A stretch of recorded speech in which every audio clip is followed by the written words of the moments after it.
সুধিছো মানে কইনাকটো দৰা মাকে জোৰোণ পিন্ধায় পিছে তেনেহ'লে বৰ ডাঙৰ জেং হ'ল মোৰতো মা নাই এনে বৰ কথাটো চিন্তা কৰিছে আগতে তই ছোৱালী এজনী চাচোন জোৰোণ পিন্ধাবলৈ তোৰ এজনী মাৰ নাই নেকি মাহিদেউ কি তই আকৌ মই সেইটো কাম কৰাটো নিবিচাৰ নেকি মাহিদেউ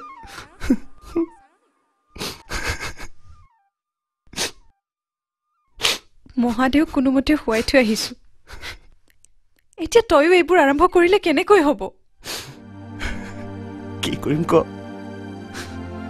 নিজৰ মাক হেৰুৱা সময়ত এইবোৰ একো বুজাই নাছিলো কিন্তু আজি মোৰ সঁচাকৈ ভয় লাগিছে মনি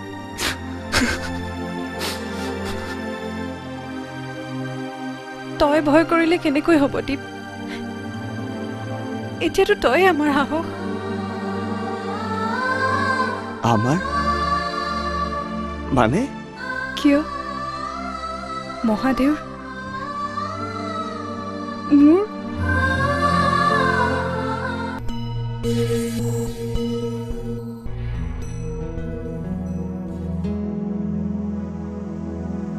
বিবেকা ডাক্তৰে কৈছে তেওঁলোকে হেনো ৪৮ ঘণ্টা পাৰ হৈ যোৱাৰ পিছতহে কিবা এটা খাটাংকৈ ক'ব পাৰিব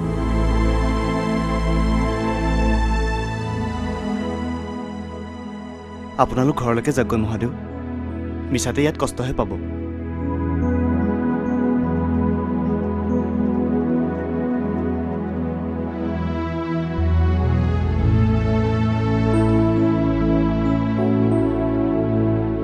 হেৰি নহয় ইয়াৰ পইচা পাতি মানে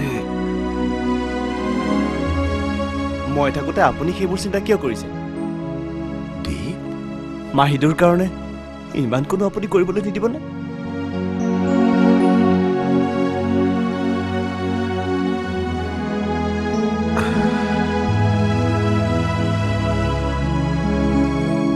মহাদেউ আপুনি কিন্তু ধৈৰ্য ধৰিব লাগিব মোক ডক্টৰ চৌধুৰীয়ে ৰাতিপুৱাই মতাই নিছিল দীপ খবৰ ভাল নহয় মহাদেউ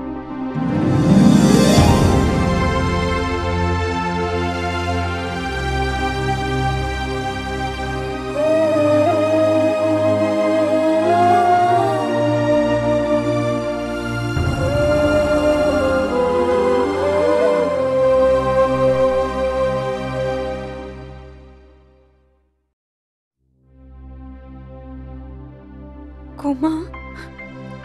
তাৰ মানে মাহিদেউ আৰু ৰ এতিয়াই সেইবোৰ আৰম্ভ নকৰিবি তই এবাৰ মহাদেউৰ ওচৰলৈ যা ঘৰটো অলপ ঠিক কৰি থবি কাইলৈ জোনহঁত পাবহি বিজয়া এই দ্বীপটোৰ কাণ্ড দেখিলা সিহঁতকো মাতি পঠালে এতিয়া বিপদটো মোৰহে হ'ল মানে সিহঁতক মই কিটো কম নতুন ছোৱালীজনীটো চাগে জানে যে সিহঁতৰ বিয়াখনক লৈ আমি সুখী নহয় এতিয়াতো সিহঁতৰ চকুলৈ চাবলৈকে লাজ নালাগিব জানো এফালৰ পৰা কিন্তু তুমি বাচি গলা বিজয়া